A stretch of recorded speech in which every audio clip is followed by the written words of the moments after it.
Tubas y Tubos 393. Buenos días a todos, bienvenidos a Tubas y Tubos, el programa, el podcast en el que hablamos de la tuba, el bombardino, los instrumentos de viento metal, pero también un espacio dedicado a reflexionar sobre los retos de la educación musical en el siglo XXI y todo lo que tiene que ver con el emprendimiento de nuestro sector. Hoy episodio 393 del jueves 11 de septiembre de 2025, en el que rescato una entrevista llena de valor al tubista y pedagogo Pablo Fernández, que también es presidente de la Asociación Española de Tubas y Bombardinos, AETIB. Pero antes de empezar, recuerda que puedes suscribirte a mi newsletter en davidtuba.com, donde también encontrarás más de 30 cursos y 4 masterclass. Y por cierto, esta semana he publicado una nueva masterclass titulada La clase 0, la reunión de inicio de curso. Dale un vistazo porque seguro que encuentras algo que te interese. Bueno, como ya he comentado, de una forma paulatina voy a ir rescatando poco a poco y republicando en formato podcast las diversas entrevistas a tubistas que tengo en mi canal de YouTube que son de gran valor para la comunidad. Por eso empiezo con la entrevista a Pablo Fernández, que es tuba solista de la Orquesta Sinfónica de Barcelona y Nacional de Cataluña, la OBC, desde 1994, ahora está en excedencia. También es profesor de tuba y bombardino, repertorio instrumental específico y música de cámara en la Escuela Superior de Música de Cataluña, la SMUC, desde el año 2001 y miembro fundador del Hispanis Tuba Quartet. También es profesor de tuba en la Royal Academy of Music en Aarhus, Dinamarca, y en la Escuela Superior de Música Forum Musicae en Madrid. Y para finalizar os puedo contar que Pablo también es artista de la marca alemana de instrumentos Mirafon. Y en esta entrevista hablamos de quiénes han sido los profesores que más han influido en su carrera musical, cómo funciona la SMUC, características de la clase de tuba, métodos de uso frecuente, cuáles son las formas en las que motiva a su alumnado, consejos para tocar la tuba en una audición y en la orquesta, cómo funciona el telón en las audiciones y el futuro de la tuba y el bombardino en España. Así que, sin más preámbulos, vamos a por la entrevista. Hola Pablo, ¿cómo estás? Buenos días, David, muy bien. Muchas gracias por unirte a esta entrevista y nada, cuéntanos un poquito quién es Pablo Fernández y cuál es tu background. Bueno, pues para los que no me conozcáis, soy Pablo Fernández, soy asturiano, de un pueblo que se llama Pola de Siero. Soy profesor de tuba y bombardino de la SMUC, la Escuela Superior de Música de Cataluña. También doy música de cámara y repertorio de orquesta. Soy tuba hasta la Orquesta Sinfónica de Barcelona y Nacional de Cataluña, de la cual en estos momentos estoy disfrutando de una excedencia, se llama por cuidado de hijo. En estos momentos vivo en Dinamarca y trabajo pues aquí, trabajo en España también, un poquito por Alemania, por Italia voy haciendo cositas también de la mano de mi sponsor de Mirafon. Empecé en la banda de música de mi pueblo, en Portasiero. Tuve la suerte de conocer un profesor militar, en aquel momento que había una banda militar en Oviedo, que me empezó a dar clases, un profesor de tuba, de liria, Ángel Racín Beses, y él, al dar clases con él, me presentó a Miguel Moreno. Entonces empecé a dar clases con Miguel Moreno cada 15 días en Madrid. Y yo ahí tendría como unos 15 o 16 años más o menos. Estuve 2 años yendo privado con Miguel y luego ya hice las pruebas para entrar en el ejército como voluntario especial en la banda de música de la aviación. Y ahí estuve con un contrato de 3 años acabando el grado superior y ya empecé a hacer colaboraciones con orquestas, grupos de metales. Y yo creo que cuando acabé en Madrid me fui a Burdeos con Mel y cuando estaba en Burdeos me llamaron de la Orquesta de la Radio Televisión Española para hacer colaboraciones por semanas y me fui a vivir a Madrid. Y estando en Madrid, con 22 años, aprobé en la Orquesta de Barcelona, que era la segunda vez que me presentaba. Y a los pocos años también aprobé la SMUC. Así que un poco esa es mi trayectoria. Pues nada, fantástico. Como estás comentando un poquito los profesores por los que has pasado, pues sí. Me gustaría preguntarte quién ha sido el profesor más influyente. A varios, todos tenemos varios profesores que han influido en nosotros, imagino. Sí. Pues quién ha sido y bueno, si puedes un poquito el porqué o qué has tomado de cada uno de ellos. Sí, como dices, yo he tenido la suerte de tener, creo que muy buenos profesores. Me hubiera gustado estar más tiempo con ellos, la verdad, probé muy joven en la orquesta. quizás una persona, y la digo en primer lugar porque fue la persona que me abrió los ojos, que me llevó de un mundo a otro, fue Miguel Moreno. Miguel Moreno me descubrió lo que era la Honda, me apuntó, me obligó a ir a los primeros cursillos que él organizaba en Madrid con Mel Culberson, con Heiko Travener de la Bamberger Symphoniker, con Walter Hilgers en aquel momento. Bueno, muchos profesores que empezaban a venir a España y él los traía. Entonces, bueno, un poco de la mano de él entré en lo que era la realidad mundial mística, ¿no? Warren Deck, incluso, tengo recuerdo de haber hecho una masterclass con él también, de la mano de Miguel Moreno también. Entonces, bueno, Miguel, y sobre todo, fue mi profesor en grado superior y me puso en el sitio, dijésemos, ¿no? Tengo mucho que agradecerle, la verdad que sí. Y luego, la otra persona que también yo creo que me inspiró muchísimo fue Mel Culberson, que había dejado la orquesta Radio France y estaba de tuba solista en la orquesta de Burdeos y estaba profesor en Burdeos, Perpiñán y Lyon en el superior. Estudié con él un periodo corto en Burdeos, me fui a vivir a Burdeos. De la orquesta de Barcelona, seguí estudiando con él en Perpiñán, subía cada poco. Fue una lástima que me hubiera gustado estar más tiempo, pero también te tengo que decir que ha sido, sin duda, junto con Miguel, una persona que ha influido mucho y que me ha ayudado mucho. Aún recuerdo las clases de repertorio de orquesta con él y cómo preparé la prueba de Barcelona con él, dando repertorio de orquesta en el coche cuando nos íbamos a los ensayos, en fin. Alguien muy inspirador, del cual dijésemos que sigo utilizando consejos cada día. Muy bien, fantástico. Bueno, pues la siguiente pregunta que yo quería hacerte en relación es un poco con tus actividades docentes, ¿no? Y bueno, como bien has dicho, das clase en la SMUC, en la Escuela Superior de Música de Cataluña, y bueno, me gustaría un poco, porque a veces todos hablamos de que la SMUC es diferente, y es cierto, ¿no? Es diferente al resto de los superiores, y bueno, pues como tú trabajas allí desde hace muchos años, pues que nos cuentes un poco cómo funciona y en qué se diferencia un poco del resto de conservatorios. Vale, bueno, la SMUC es una fundación privada que se nutre de fondos públicos al 100%. La gestión, por tanto, es privada, pero la subvención es pública, la Generalitat de Cataluña subvenciona a la SMUC. Eso quiere decir, bueno, que yo creo que hay ventajas porque digamos que tenemos más libertad de acción a la hora de diseñar el currículum. Ajá. Y de, bueno, pues de diseñar las ratios, de las programaciones, un poco todo en general, ¿eh? Tampoco yo estoy, en su momento, hace años fui coordinador del Departamento de Clásica Contemporánea, pero ya hace por lo menos que no estoy ahí, no estoy muy en el meollo del diseño del currículum y todo eso. Pero en lo que me toca a mí, como profesor de tuba o de cámara, yo la diferencia básica que veo es la libertad. La libertad. Aparte de que lo que es la programación de clases es una programación muy dirigida y muy personalizada a cada estudiante, que en eso hay toda la libertad también, no hay una sola programación, cada estudiante lleva su programa. Luego es el diseño de cómo yo doy clase, todo eso yo tengo toda la libertad. Y no solo eso, sino cuándo lo doy. Por ejemplo, durante muchos años yo he dado clases semanales y desde que he venido a vivir a Dinamarca, que hace ahora, pues en marzo era 3 años, creo. O en marzo era 2 años. Cambié mis clases y las empecé a dar cada 2 semanas. Y, bueno, esta experiencia me está enseñando mucho porque funcionan mejor cada 2 semanas. Hay más tiempo para digerir los conocimientos y yo veo más evolución de cada 2 semanas. Los estudiantes tienen más tiempo también. Bueno, en mi caso está funcionando. Tenemos en cuenta que es un grado superior, no es un grado medio y que la gente puede ir un poco más, son un poco más autónomos, ¿no? Tengo que hacer tantas horas por semana.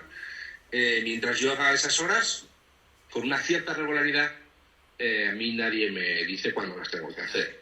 Y puedo cambiar horas sin tener que pedirle permiso a nadie. Lo único es que tengo que cumplir con el horario. Es decir, que digamos que las MOOC lo que hace es, hay un sistema muy flexible, ¿no? Que permite que el profesorado y el alumnado se organicen un poco más a su gusto, no, porque unas cosas que yo noto cuando damos clase aquí en los conservatorios es la rigidez del sistema, ¿no? A nivel de programaciones, como tú dices, y a nivel también de organización horaria y de trabajo, que luego realmente, como nos tienen metidos dentro de nos tienen, que es la enseñanza secundaria, claro, pues estamos muy atados de manos, y eso es la verdad que es una libertad. El motivo principal de esta flexibilidad es porque las MOOC se creó buscando profesorado en activo. Yeah. Yo quiero decir que algunos hay dentro de los profesores como músicos de orquesta o de banda, profesionales de música de orquesta o de banda. Eso requiere mucha flexibilidad combinarlo. Yeah. Entonces no sería posible, por ejemplo, dar clase,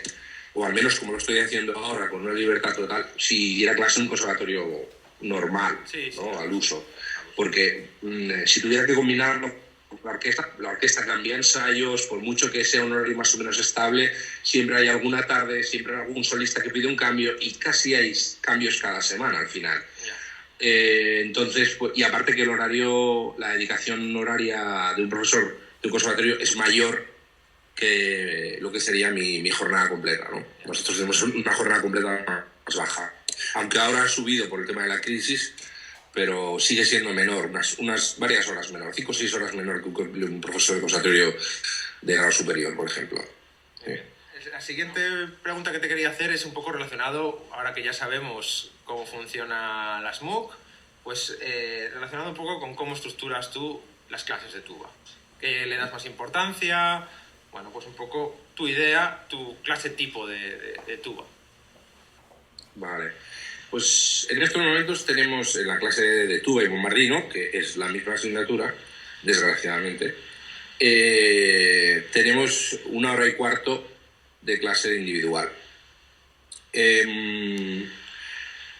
Basándome en la experiencia de estos años, lo que más me funciona es tener la clase muy estructurada para aprovechar, para que la clase sea provechosa, porque a veces nos vamos por las ramas, se pasa la hora y no somos productivos. A mí es una palabra que me gusta mucho usar, ser productivo y saber gestionar tu tiempo. Creo que es algo muy importante para los profesionales como nosotros o para los estudiantes, incluso más te diría para ellos, porque cuanto más tiempo tienes a veces es más difícil de gestionar.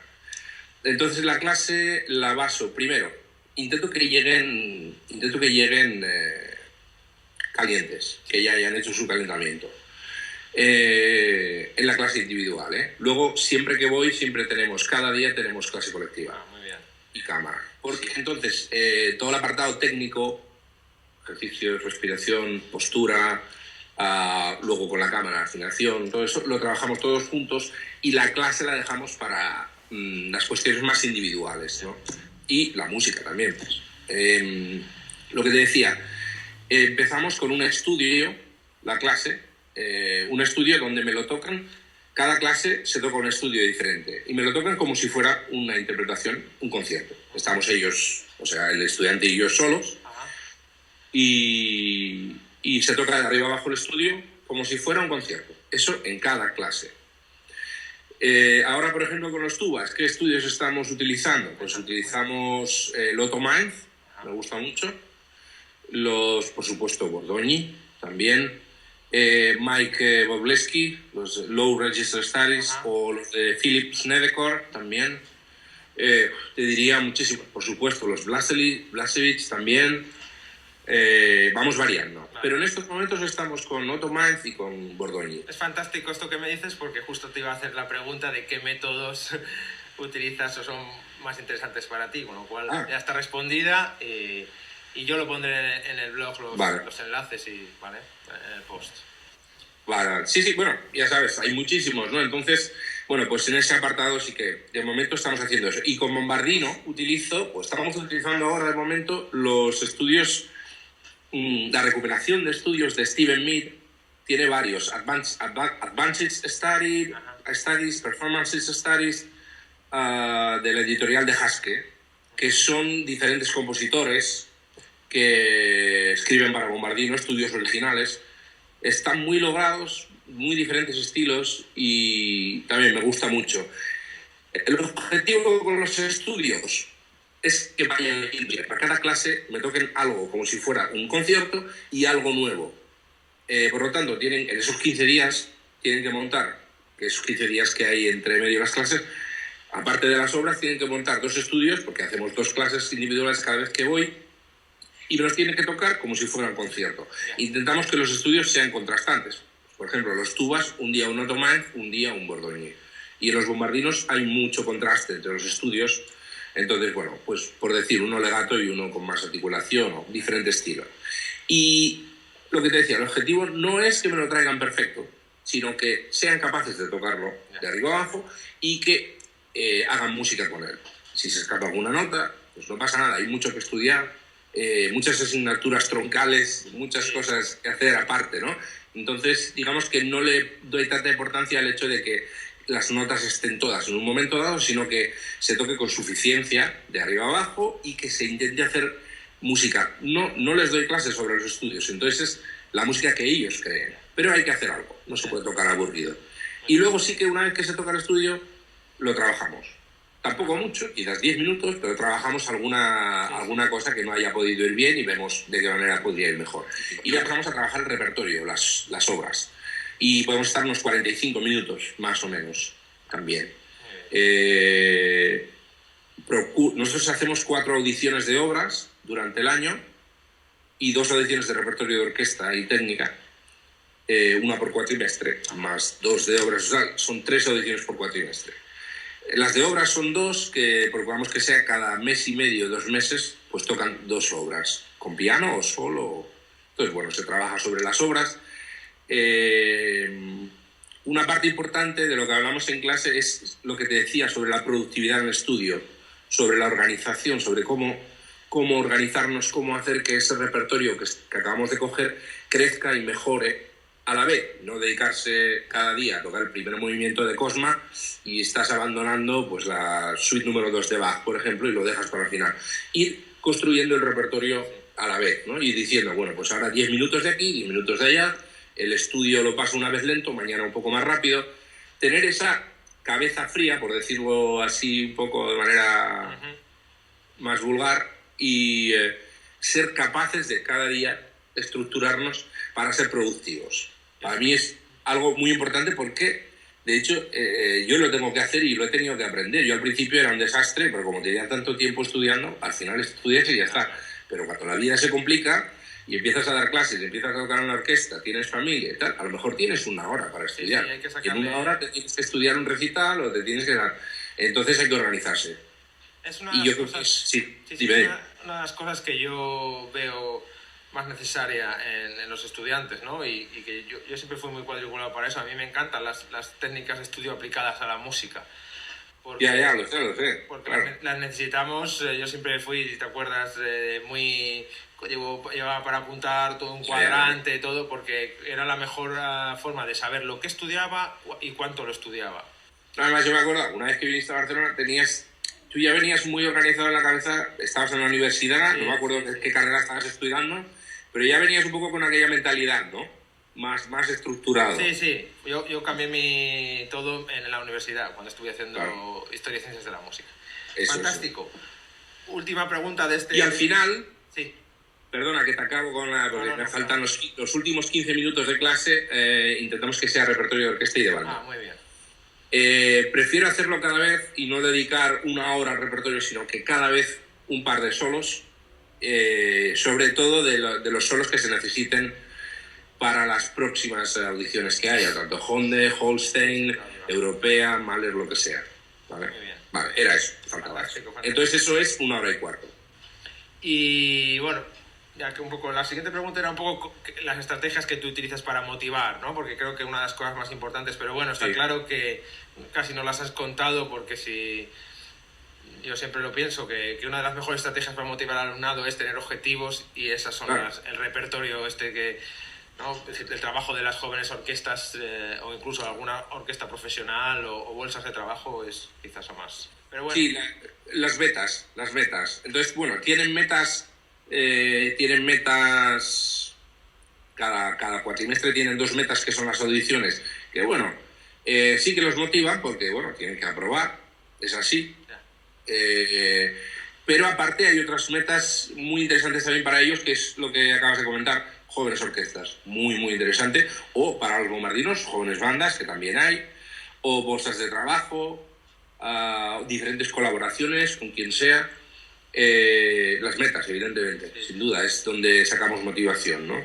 Y también visitar otros profesores. Me parece que motiva e inspira mucho, y al final salimos todos ganando. Y abre muchas mentes, está claro. Sí. Entonces, pues, por ejemplo, ha venido hace poco Dan Perantoni, un gurú de la pedagogía de tuba ahora mismo mundial. Pues, bueno, ir a Portugal, conocer a Perantoni, que te escuche, que te dé un par de consejos, aunque sean 15 minutos. Ese tipo de cosas inspira y motiva. O irte, yo siempre los aprieto para ir a festivales, pueden ser Activo, pueden ser otros, porque a mí me ha influido y a mí me ha motivado. Sí. Entonces yo uso lo que sé, ¿no? Uso lo que a mí me ha ido bien, evidentemente. Bueno, pasamos de bloque y un poco quería hacer un poco referencia a tu experiencia orquestal, ¿no? Has tocado muchísimos años en la Orquesta de Barcelona, en la OBC. Y bueno, pues nada, muy brevemente, pero quería preguntarte, para ti, ¿qué cualidades tiene que tener un tubista para tocar en la orquesta? Vale, yo diferencio mucho hacer como tocas en la prueba a cómo se toca en la orquesta. Pues cuéntanos las diferencias. En la prueba, yo, aparte de que he hecho pruebas, claro. También he estado en muchos tribunales de tuba y de otras cosas, trombón, percusión o trompeta, en la OBC y en otras orquestas, o en la Honda o en la Jonc, y siempre ves lo que funciona y lo que no funciona claramente, y siempre son las mismas cosas. Por un lado, evidentemente, hay unos básicos que se tienen que, en la prueba, estamos hablando de la prueba, en la prueba se tiene que seguir un tempo estable, una buena afinación, y conocer el estilo de lo que estás tocando, ¿vale? Haber por lo menos escuchado la obra y, en fin, o sea, cosas básicas, eso es muy básico. Pero luego influye mucho también la calidad de sonido, lo bonito que toques en una prueba. Tú en la orquesta, por ejemplo, voy a pensar en alguna sinfonía de Bruckner, por ejemplo, la octava, que se pide mucho en jóvenes orquestas, yo no lo tocaría igual en una prueba. La orquesta es mucho más fuerte, pero en una prueba no hace falta. Hay varios motivos. Uno, que estás tocando solo, se te escucha ya perfectamente. Otro, no solo tocas para tubistas, incluso normalmente en la prueba no habrá tubistas. Tocar pensando que los que te escuchan quieren escuchar que suene bonito, y no te van a perdonar que esto sale sucio, porque ellos no saben lo que sale sucio o no en una tuba. Podrá estar el concertino, puede estar solistas de madera o de metal.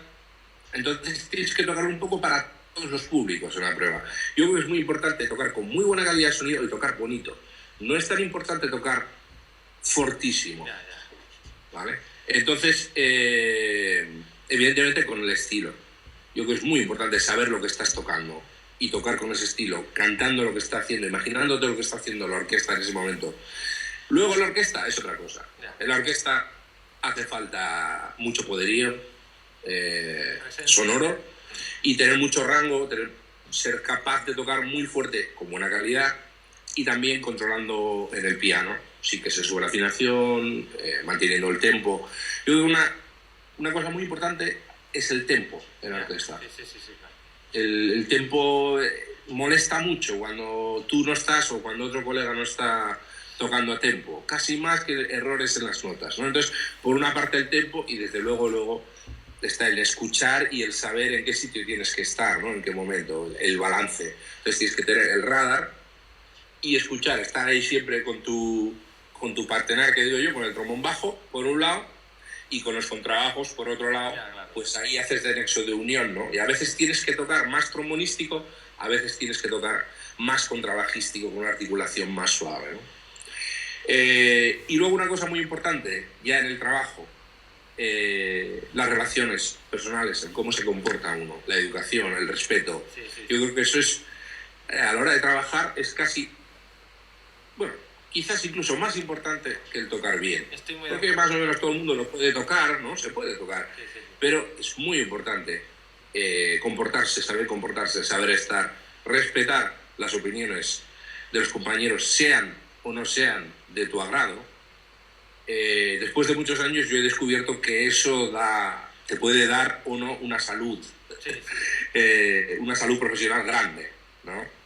Entonces, bueno, considero que es importante no llegar a un sitio y querer imponer tu criterio, sino, bueno, aprender de los que ya llevan tiempo también, y a partir de ahí pues se pueden hablar las cosas, evidentemente, pero siempre con mucho respeto. Estoy muy de acuerdo en este último apunte que haces, porque como que es aplicable a cualquier puesto de trabajo.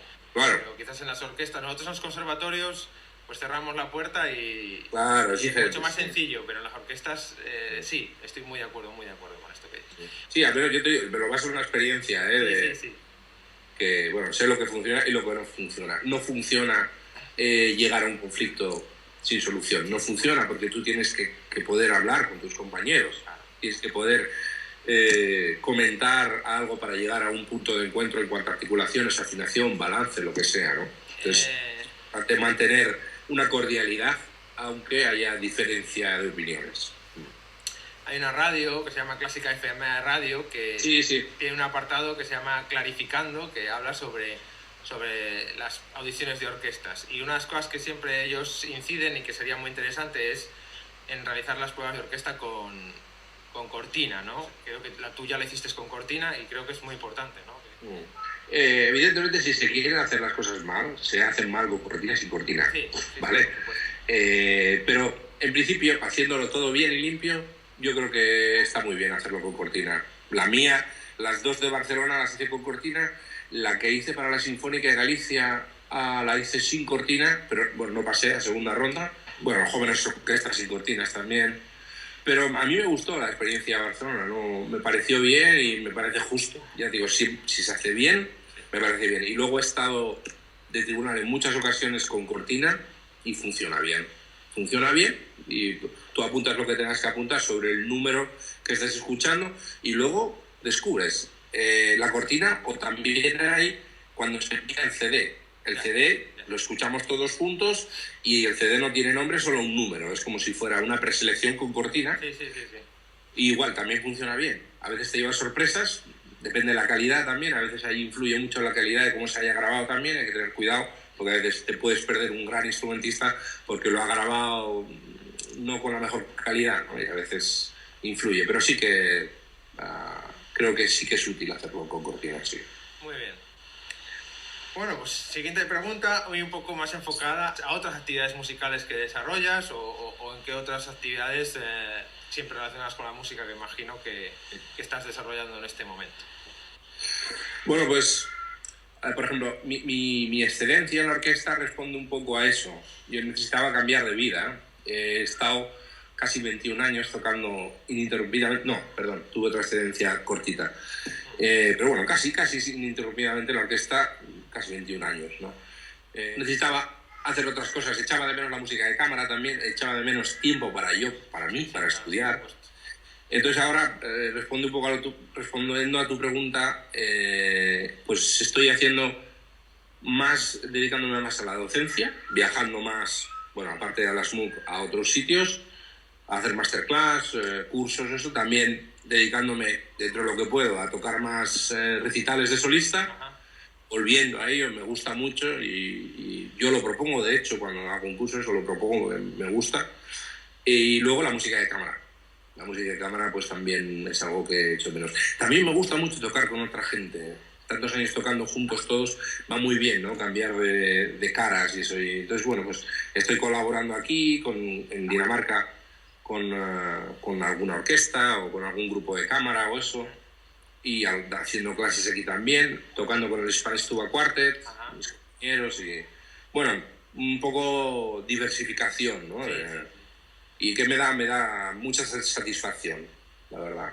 Sí. Y luego, bueno, la parte de la gestión, lo que me estabas preguntando, perdona que te corté, la parte de la gestión, que es algo que me gusta mucho, aprendí mucho cuando cuando fui al anfitrión del Festival AETIP Barcelona 2014, fue la experiencia más bestia que he tenido a nivel de gestión en mi vida, pero bueno, aprendí muchísimo y fue muy gratificante. Y yo creo que el trabajo fue fantástico por parte de todos Y yo que estuve allí, que pude comprobarlo y participé, encantado en la experiencia y que creo que es una experiencia que se tiene que repetir. Creo que el trabajo que hicisteis es digno de reconocimiento y que la SMUC fue un sitio fantástico para realizarlo.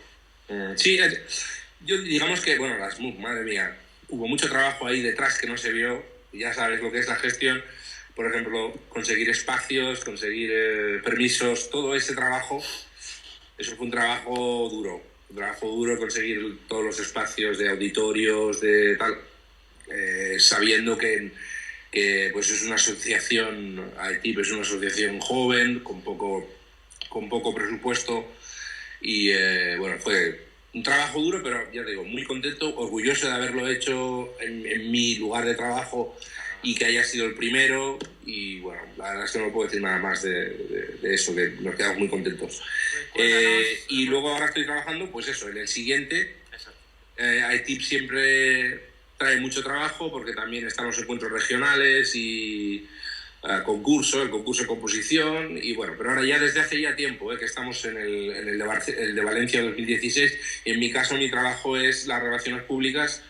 Dejé el trabajo de tesorero a un profesional y me dedico más a relaciones con artistas y organizar agendas, conciertos y eso dentro del festival. Recuérdanos las fechas, por favor, del festival. Del 16 al 21 de julio.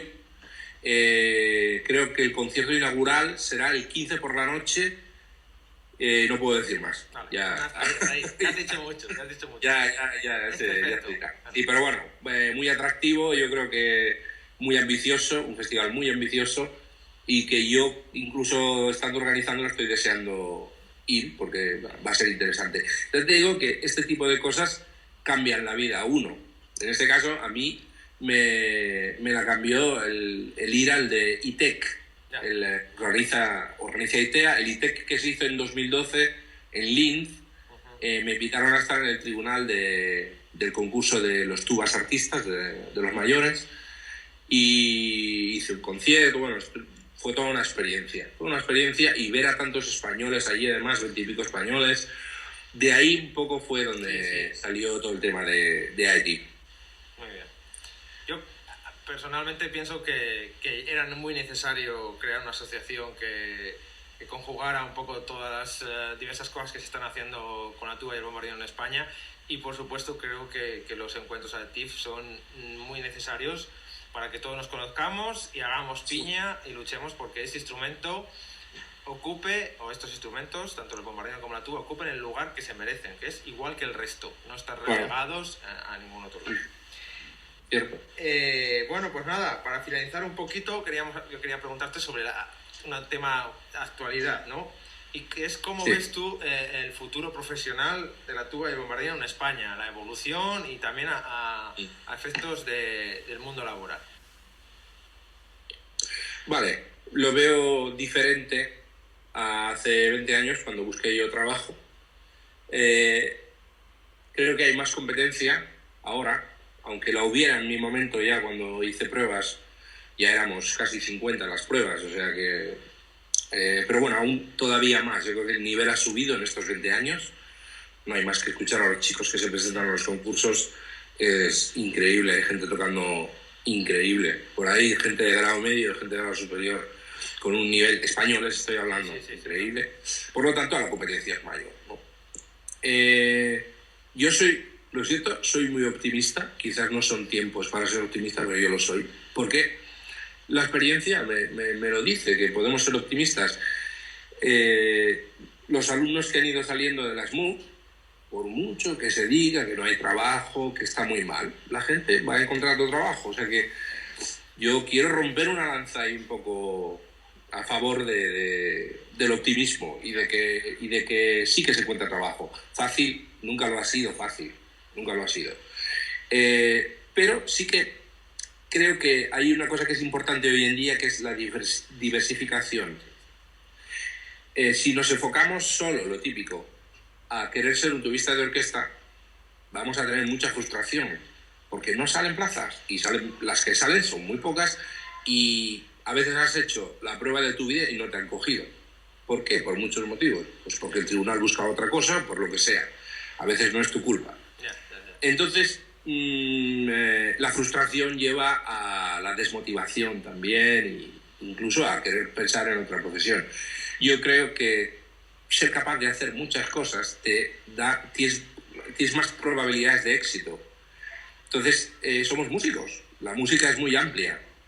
Yo creo que si uno puede tener conocimientos, en el caso de la tuba y del bombardino, conocimientos de jazz, de improvisación, o ir cogiendo una cierta experiencia, lanzarse con el tema de la docencia, ¿por qué no? Publicaciones, investigación, y no cerrar la puerta a nada, porque todo trabajo es trabajo. Yo he llegado aquí a Dinamarca y me han salido trabajos de todo tipo. Pues, bueno, el otro día me salió a tocar con un grupo de metales que son militares. Qué guay. Pues lo hice y encantado. Profesionales, ¿por qué no? ¿Por qué no? O sea, hay que abrir, o dar clases. Por ejemplo, estoy dando clases en Brass Band, me llaman como si fuera, se llama Brass Band Doctor, lo llaman. Vas allí y haces una sesión con ellos, media parte técnica, media parte ensayas, ¿no? Bueno, la dirección también. Sí. Yo creo que en cuanto uno empieza a abrir su campo, salen muchas más cosas, ¿no? Y tal y como está el trabajo, que evidentemente no está fácil, es una manera de tener más probabilidades de éxito. Se puede disfrutar de la música de muchísimas maneras.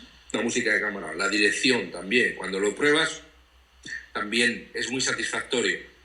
Yo sí que recomiendo no encerrarse en un objetivo solo. Es muy arriesgado, es como apostar todo a una carta. Sí que, claro, que hay que prepararse y nos tenemos que preparar para todo, y cuando hay una prueba, pues te preparas más en esta dirección. Pero no descartar otras cosas por decir, no, yo solo esto. Porque, claro, entonces cuando vienen los problemas de que no hay trabajo. Claro, no hay trabajo porque tú solo quieres ese trabajo, de eso no solo hay. Pero con los conocimientos que tienes podrías hacer muchas cosas. Con los conocimientos que adquieres a lo largo de un grado superior, o si haces un posgrado, un máster, un doctorado, ya ni te cuento, ¿no? Entonces, bueno, yo soy optimista, pero recomiendo diversificación y ampliar el campo. Creo que es un gran consejo, porque los que salimos de todo del superior queriendo el tema de la orquesta y poco a poco hemos ido viendo que hay que diversificar y que hacer otras cosas es muy interesante, pues te das cuenta de que somos músicos. Claro, y lo fuerte es que luego es una cuestión de darse cuenta, pero luego puedes llegar a ser muy, muy feliz. Sí. Y otra cosa, después de mi experiencia en la orquesta, no todo es de color de rosa en la orquesta. Es un trabajo también. Sí. Y con los años, pues también vas viéndole la otra cara, ¿no? Sí, por supuesto. Es un trabajo muy esclavo, es un trabajo muy exigente, y a veces uno, pues por las circunstancias de la vida, no puede estar en la forma que desearía, por ejemplo, y hay que estar ahí igualmente, hay que ir a tocar y todo, en fin, que puede ser muy bonito o puede ser también algo duro en un momento dado. Sí. ¿Vale? Por eso que está bien que le veamos la cara a todo, ¿no? No todo es perfecto en la orquesta, ni fuera tampoco. Fuera, no, tampoco. Pues nada, Pablo, un auténtico placer poder charlar contigo. Gracias, hombre. Y tener igualmente. Consejos. Enhorabuena por la iniciativa. Deseando ver a otros compañeros también, que les vas a hacer la entrevista también. Y te deseo mucha suerte. Gracias. Con este nuevo proyecto, y nada. Hasta la próxima. Gracias a todos. Pues nada, un placer y espero que todo funcione. Un saludo. Gracias, adiós desde Dinamarca.